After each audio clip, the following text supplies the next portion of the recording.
28 जून 1914 को osteo Hungarian empire के वारिस arch Duke Franz Ferdinand को कत्ल कर दिया जाता है।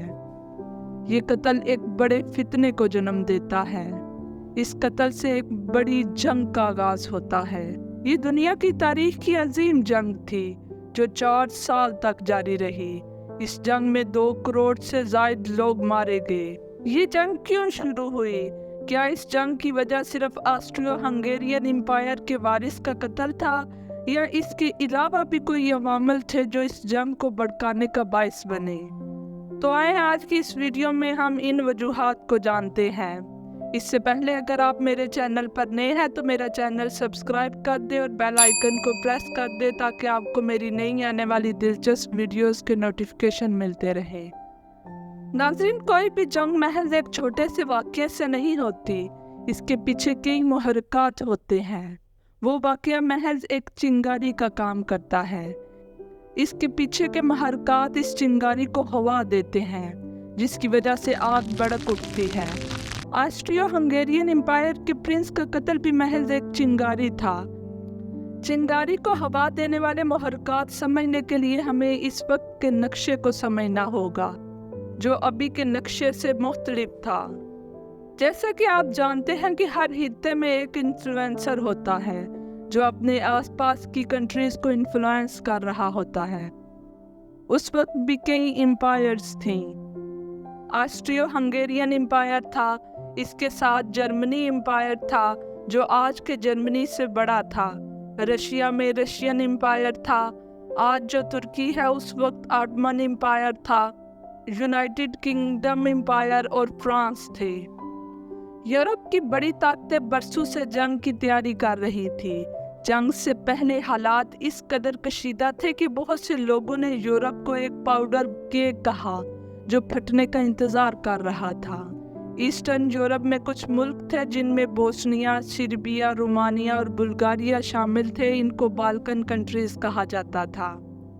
बोस्निया और हर्जेगोविना पर 1908 में ऑस्ट्रियो हंगेरियन एम्पायर ने कब्जा कर लिया और इसके सारे मामलात को कंट्रोल करना स्टार्ट कर दिया।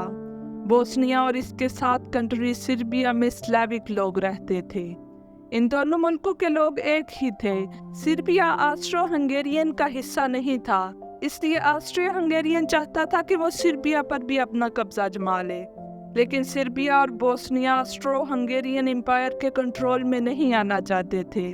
वो चाहते थे कि इन कंट्रीज में जहां स्लाविक लोग रहते थे इसको एक ही मुल्क बना दिया जाए जो ग्रेटर सर्बिया या यूगोस्लाविया कहलाए। इन मुल्कों को रशिया सपोर्ट कर रहा था क्योंकि रशिया नहीं चाहता था कि ऑस्ट्रो हंगेरियन एम्पायर बढ़े।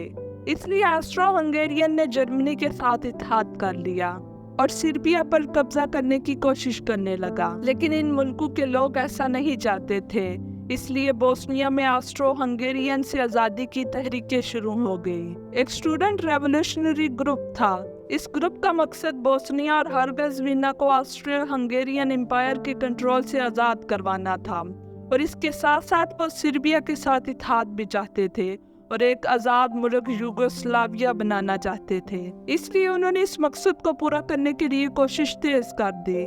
इस दौरान 1914 में ऑस्ट्रियो हंगेरियन एम्पायर के Prince arch Duke Franz Ferdinand, जो एम्पायर के वारिस होने के साथ साथ फौज के इंस्पेक्टर जनरल भी थे, बोस्निया के दौरे पर आए। प्रिंस सिटी हॉल में नए म्यूजियम की इनॉग्रेशन करने वाले थे। रास्ते में एक रेवोल्यूशनरी ने इनकी गाड़ी की तरफ बम फेंका, लेकिन बम गाड़ी की बजाय साइड में ही फट गया जिससे तकरीबन 20 लोग जख्मी हो गए।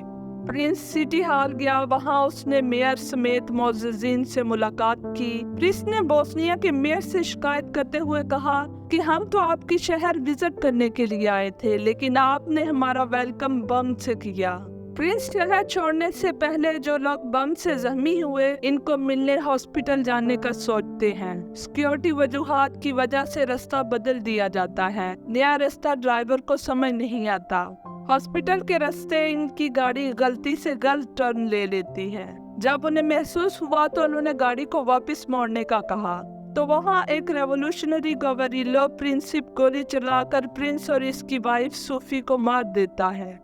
ये सुनकर ऑस्ट्रियो हंगेरियन एम्पायर के किंग गुस्से में आ जाते हैं और सर्बिया के खिलाफ जंग का ऐलान कर देते हैं। जब ऑस्ट्रियो हंगेरियन सर्बिया पर हमला करता है तो रशिया सर्बिया को बचाने जंग में कूद पड़ता है। उधर जर्मनी ऑस्ट्रियो हंगेरियन की मदद करने पहुंचता है। फ्रांस रशिया और सर्बिया की मदद करने पहुंच जाता है। दूसरी तरफ चूंकि ऑटोमन एम्पायर को कमजोर करने में फ्रांस और रशिया का हाथ था, इसलिए ऑटोमन एम्पायर जर्मनी और ऑस्ट्रियो हंगेरियन के साथ मिल जाता है। उधर यूनाइटेड किंगडम फ्रांस और रशिया के साथ खड़ा हो जाता है। इस तरह एक बड़ी जंग का आगाज होता है जिसे आज वर्ल्ड वॉर 1 के नाम से जाना जाता है। बाद में यूएसए और जापान भी ब्रिटेन और फ्रांस को सपोर्ट करने जंग में कूद पड़ते हैं। इस तरह एक प्रिंस की मौत इतनी बड़ी जंग की बुनियाद बनती है। आखिर ऐसा क्यों हुआ कि दो मुल्कों के दरमियान होने वाली जंग में ये सारी एम्पायर्स कूद पड़ी? इसकी सबसे अहम वजह मिलिट्रिज्म था। मिलिट्रिज्म एक ऐसा तस्वर था जिसमें जंग को इनकरेज किया गया। इस तस्वर ने कौमों को जंग के लिए तैयार रहने पर मजबूर किया, जिसकी वजह से कंट्रीज की आपस में दुश्मनी और तनाव का माहौल पैदा हुआ, क्योंकि हर मुल्क सबसे ज्यादा ताकतवर और एक दूसरे से आगे निकलने की कोशिश कर रहा था। दूसरी वजह इंपीरियलिज्म था। इंपीरियलिज्म का मकसद मुल्कों को मजबूत और ताकतवर बनाना था, जिसकी वजह से तनाव पैदा हुआ। बहुत से यूरोपीय मुल्कों ने अपनी एम्पायर्स बनाने और अपनी मलकियत को बढ़ाने के लिए इंपीरियलिज्म का सहारा लिया, जिसकी वजह से यूरोपीय ममालिक में तनाव और दुश्मनी पैदा हो गई। नेशनलिज्म भी वर्ल्ड वॉर 1 की बड़ी वजह थी। इसने लोगों को मुश्तरका मफादात या नजरियात की बजाय नस्ली या सकाफती पस मंजर की बुनियाद पर अपनी वफादारी का फैसला करने पर मजबूर किया। सीक्रेट डिप्लोमेसी भी पहली जंग अजीम की वजह थी।